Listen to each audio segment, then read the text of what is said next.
I just need leads. I can't tell you how many business owners and sales departments I've talked to where they believe if they just had a solid pipeline of leads, all of their problems would disappear. They're super excited about their close rate. They know they have an awesome offer. And if they could just get leads in, everything would be fine. Sometimes they even complain that some of the previous marketers that they've had help them haven't brought them the right kind of lead. Or maybe their leads were all junk. And that could be the case.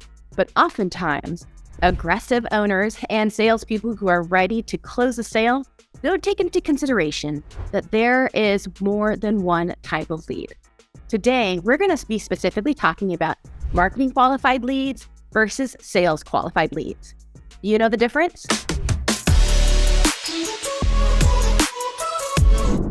So, a marketing qualified lead, sometimes called an MQL, is a lead where there is a philosophical alignment between what you have to offer, your product or service, and that particular lead. They need something from you. They are a good person in your audience, but things aren't lined up for them to buy at right this moment. Truth be told, this is going to be the majority of your audience. At any given time, a very, very small percentage, some studies say as small as 1%, some studies say as much as 3%, are ready to buy at any given time. That means the remainder of the people, that huge chunk of people that you're talking to who could be sales in the future, aren't good sales leads, but they are marketing qualified leads. What does that mean? That means that their behavior has indicated that they will become a buyer at some time in the future. Now, depending on the product or service that you're selling, depending on what your sales cycle looks like, that timeline could vary. It could be something as short as perhaps a week to 30 days, or perhaps that marketing qualified lead needs a full 6 months or even a year to be nurtured before they become ready to buy. And once they are ready to buy, they enter the next phase, which is a sales qualified lead, or sometimes called an SQL. Now, a sales qualified lead. This is really what those business owners and those sales teams are hungry for. They want people that are teed up and ready to go. Perhaps you've heard of a sales team having a setter and a closer. The setter gets them primed and the closer closes the deal. Well, only leads that are ready to buy are going to be a good fit for that model.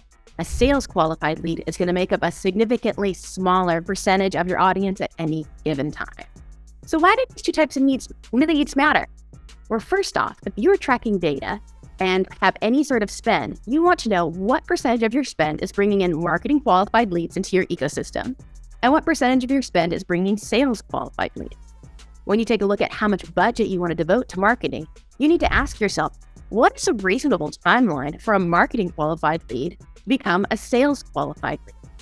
If, for example, you know that your sales cycle takes about 6 months, it would be really inappropriate to give your marketing team a bad time for giving you a bunch of marketing qualified leads that haven't turned into sales if you're only 2 months into that sales cycle.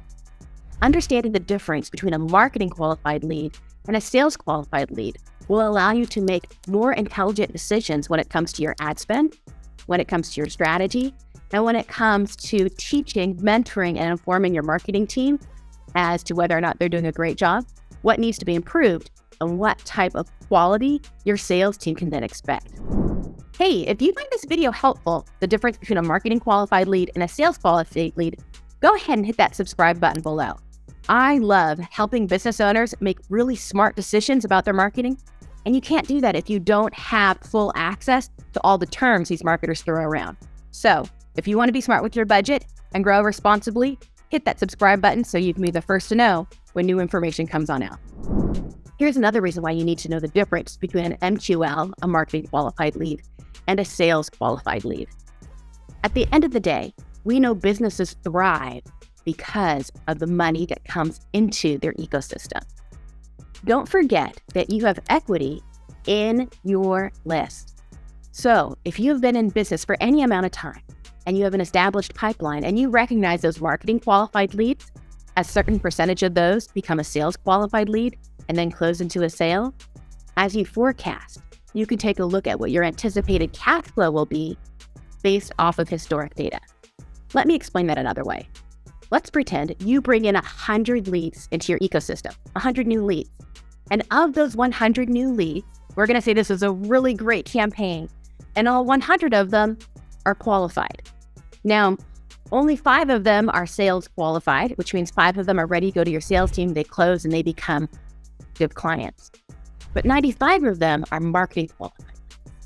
And you know that those marketing qualified leads, after 90 days, they turn into sales.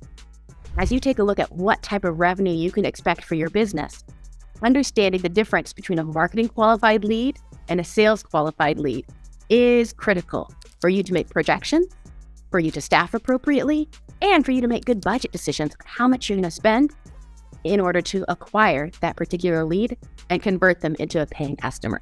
So the next time you think about taking a look how you're going to turn up your marketing, how you're going to hold your team accountable, and what type of leads you're asking for, be sure you know the difference between a marketing qualified lead and a sales qualified lead.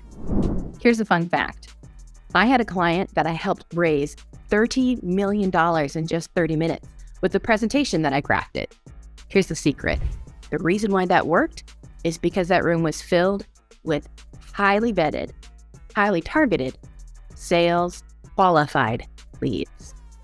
If you'd like the full story on how I was able to help this client create a massive win, go ahead and click below to get the white paper that outlines every step of the way on how we crafted the presentation, how we had a strategy going into the event, and most importantly, why being in a room full of highly vetted, sales qualified leads made all the difference in generating $30 million in just 30 minutes. Have a good one.